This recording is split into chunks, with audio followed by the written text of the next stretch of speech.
This is a definition of skinny fat. And if you look at where I started, I was the picture perfect definition. What skinny fat is a lack of size, a lack of muscle. Because of the lack of muscle, the fat shows. When I was skinny fat, I started from the very bottom. I couldn't even bench press the bar. I know what the struggles feel like from being a skinny fat kid, not knowing what to do to build size and build the body that you really want.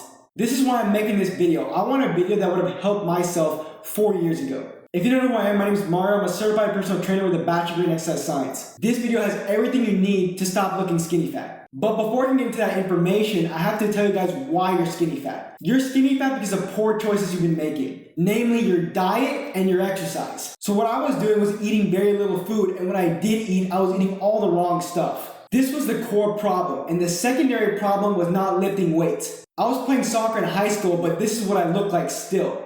I look like this because of the way I was eating, and you add to that fact that I was doing no resistance training, of course I'm going to look like that. So if you fix those two problems, which is diet and resistance training, you will stop looking skinny fat pretty soon. But this video is going to give you the specifics on what you should be doing to stop looking skinny fat, and we're going to start with diet. I've tried both ends of the spectrum in terms of diet. I've tried bulking and cutting.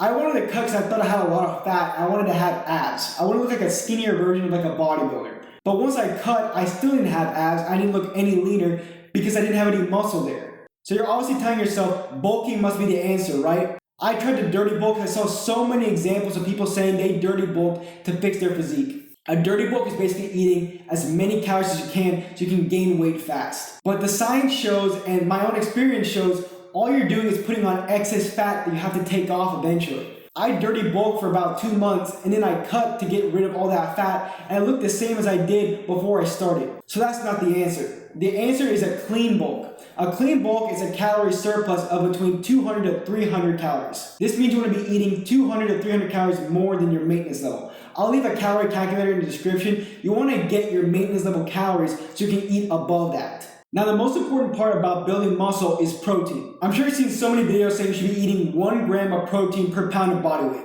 That's just an easy way to remember how much protein you should be eating, but it's actually less than that. You want to be eating between 0.64 to 0.77 grams of protein per pound of body weight. If you're in a calorie surplus, that's all the protein you need. You also need carbs. Carbs are the energy source for your workout. You want between 5 to 6 grams of carbs per kilogram of body weight. If you want to get your body weight in kilos, just divide your body weight by 2.2.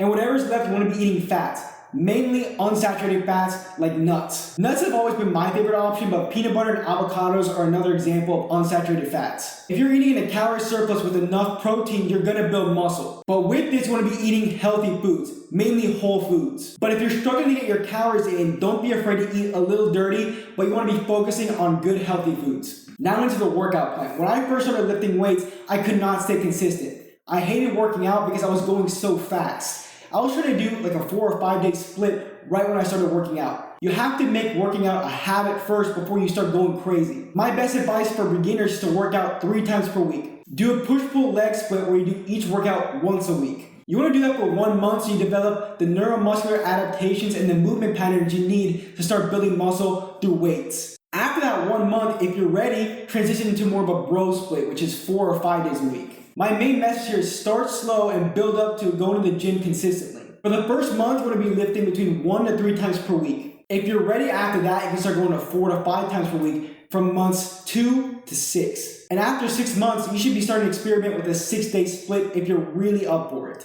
If you want more specifics on how you should transition, subscribe to the channel. I might make a video on that later. And leave a like while you're at it. The movements should be prioritizing on the compound movements. These are movements that use multiple muscle groups. Examples of this are bench press, squats, deadlifts, military press. You can kind of get the picture here. A bench press, for example, uses the chest, shoulders, and triceps. These are the movements you want to be focusing on getting stronger. You should start your workouts with these movements and keep progressing each workout. So keep practicing and notice it will take time to get these movements down and get stronger at these movements. Also, don't focus so much on individual muscle groups. When I was skinny fat, I thought building bigger arms would help me out and make me stop looking skinny. But it's actually the big muscle groups that help me out a lot. So focusing on your arms is a huge mistake because it's your back, your shoulders, and your legs that really give you the size. I'm not saying to put arms in the back burner, but what I'm saying is focus on each muscle group because that's what leads to a bigger, better physique. Now, one of the most important parts is recovery.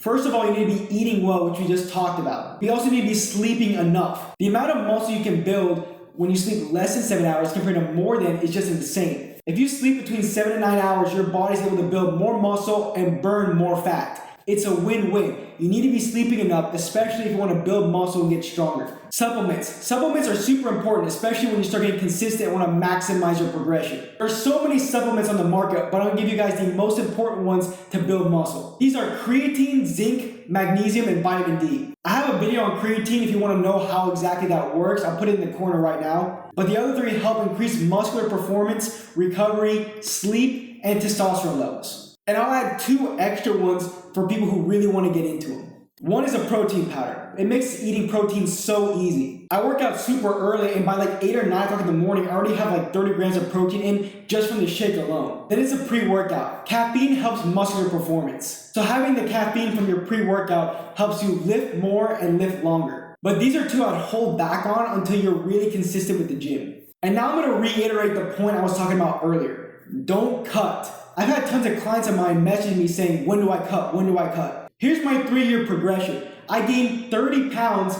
and I never cut. You can clearly see I got leaner without ever cutting. The problem is the muscle mass, not the fat. Cutting is something you want to worry about way down the line. I wouldn't even touch it. Don't get close to it for right now. And my last tip, stay consistent. You're not going to see progress after going to the gym once or twice or a week or a month. But if you stay consistent long enough, you'll start seeing progress that you've always wanted. Building muscle isn't easy, but you won't ever regret it. I hated lifting weights so much, but now I'm here talking about how it changed my life and why you should do it. Here are 2 videos I did about how weightlifting changed my life to give you guys a little motivation to start your journey.